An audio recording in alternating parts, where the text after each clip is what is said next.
Bonjour les enfants, j'espère que vous allez bien.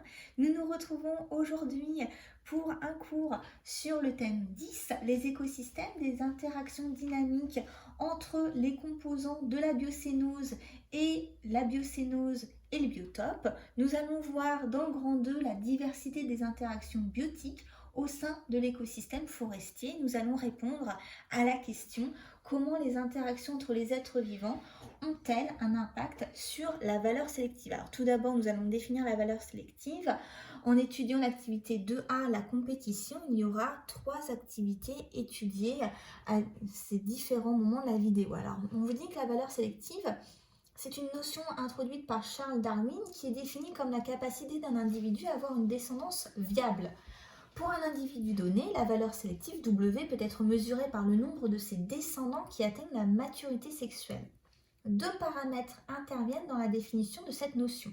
On a la viabilité d'une part et la fécondité d'autre part. La viabilité correspond à la proportion d'individus atteignant l'âge adulte, donc l'âge de la maturité sexuelle, et la fécondité d'autre part, la capacité pour un organisme à produire des descendants fertiles.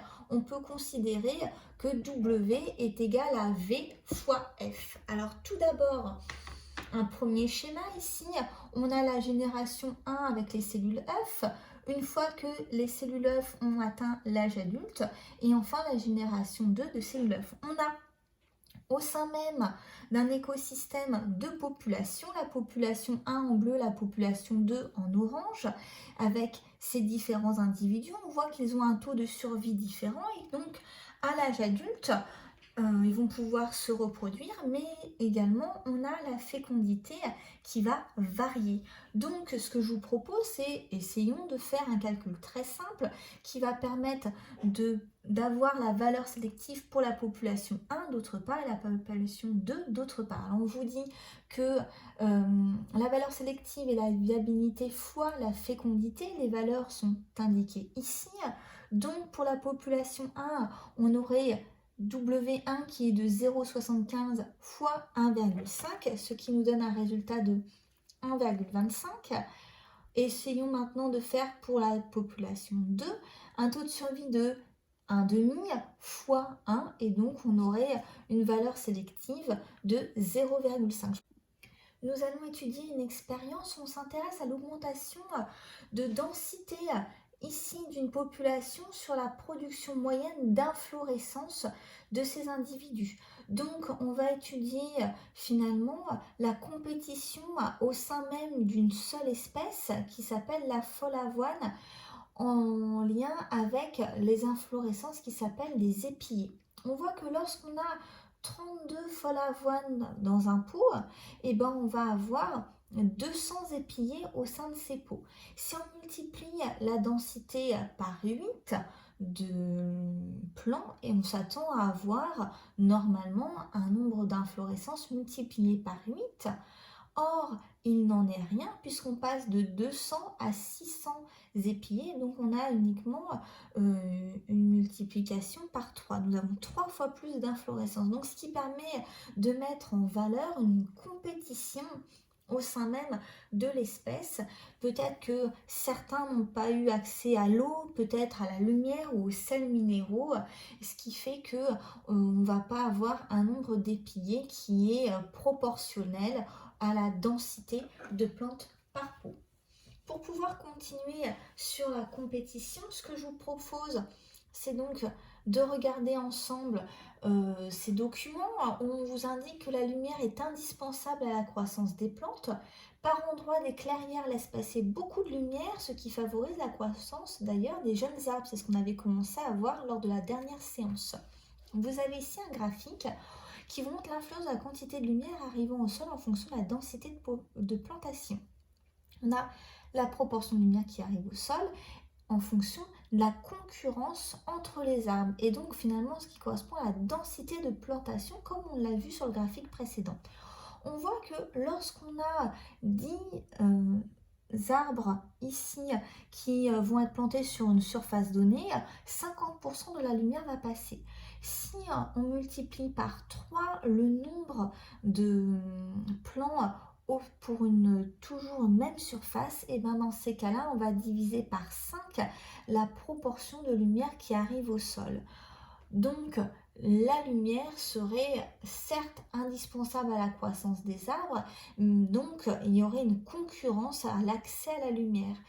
Et ça va réduire la croissance des arbres, comme on peut vérifier notre hypothèse ici, où vous avez le diamètre d'un arbre mesuré en fonction de la densité de plantation. On voit ici les différentes densités qui sont proposées.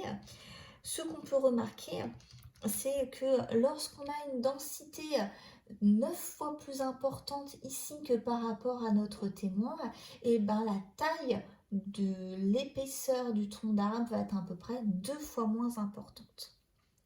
Ce qu'on a pu déduire de ces différentes études, c'est que la compétition entre espèces est une interaction où les deux espèces peuvent avoir un impact négatif indirect l'une sur l'autre.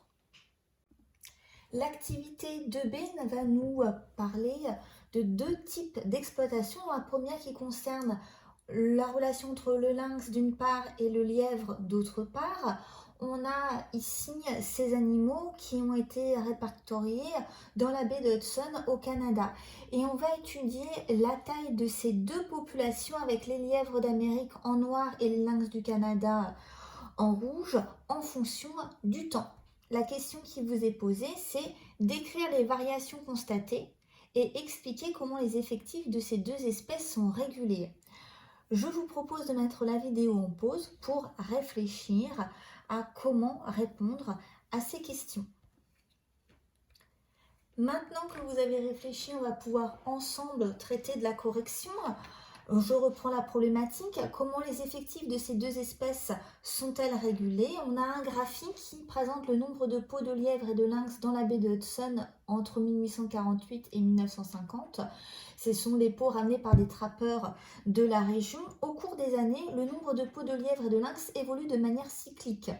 Il augmente pour atteindre un pic, puis diminue jusqu'à un minimum et ainsi de suite. Par exemple, on voit qu'il y a un pic en 1900 avec 1000 lynx pour 10 000 lièvres, puis cela redescend et quelques années plus tard, on a un deuxième pic avec 6 000 lynx pour 70 000 lièvres. On remarque cependant que les cycles sont légèrement décalés. Les variations du nombre de peaux de lièvre avec le maximum, le minimum, précèdent celles du nombre de peaux de lynx. Alors qu'est-ce qu'on peut en déduire? C'est que sachant que les lynx mangent les lièvres, ces 2 espèces vont s'autoréguler. Lorsqu'il y a trop de lynx, le nombre de lièvres diminue. Cela entraîne la diminution du nombre de lynx, vu qu'ils n'ont plus rien à manger. Et cela entraîne l'augmentation du nombre de lièvres, vu qu'ils n'ont plus de prédateurs. Cela entraîne une augmentation du nombre de lynx, puisqu'il y a beaucoup de proies, entraînant une diminution du nombre de lièvres qui se font manger par les lynx, etc., etc. Donc voilà comment on peut avoir une autorégulation. Donc le premier type d'exploitation qui est une interaction biotique au sein d'un écosystème, alors celui-ci pas forestier certes, c'est la prédation. Alors pour retourner certainement plus dans un écosystème forestier, je vous ai mis ici la relation entre le gui et son hôte, donc qui serait l'arbre. Je vous demande de rechercher les arguments qui permettent d'établir la nature des relations entre le gui et son hôte. Alors pour cela, un texte qu'on va lire ensemble. Le gui est une plante dépourvue de racines, il ne peut se développer au sol et utilise les branches des arbres comme support. Après la germination de ses graines gluantes déposées par des oiseaux sur l'arbre, le gui installe ses sussoirs jusque dans les vaisseaux du bois où circulent l'eau et les sels minéraux absorbés dans le sol. C'est ce qu'on voit ici. Sa présence va diminuer la croissance en diamètre et en hauteur de l'arbre, avec qui il entre en compétition pour la capture en plus de l'énergie lumineuse.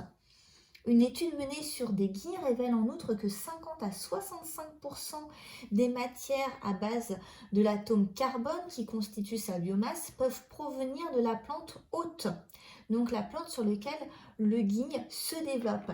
Et cela particulièrement au printemps, lorsque la sève s'enrichit de réserves, donc des glucides accumulés par l'arbre. Ceci permet également au gui de croître, même quand il ne bénéficie que d'un faible éclairement. Donc ce que je vous propose aussi, c'est de mettre la vidéo en pause pour lister les différents arguments ici qui vous est donné pour permettre d'établir la nature des relations entre le gui et son hôte, sachant qu'il y a vraiment 3-4 notions qui sont importantes ici.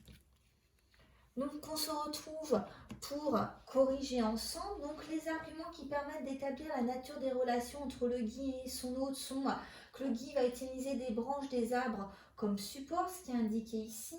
Le gui installe des sussoirs dans les vaisseaux de l'arbre conduisant l'eau et les sels minéraux, ce qui est indiqué ici. Le gui peut également prélever de la matière organique qui est fabriquée par son hôte, ce qui est indiqué là.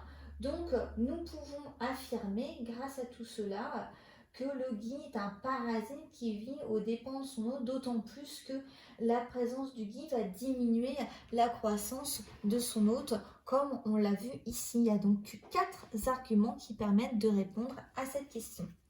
Grâce à l'étude de la prédation d'une part, et ici on a un autre type d'étude qui est celle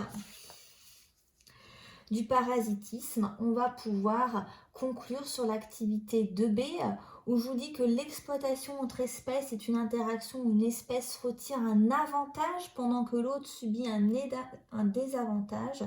Donc c'est la notion de prédation ou de parasitisme.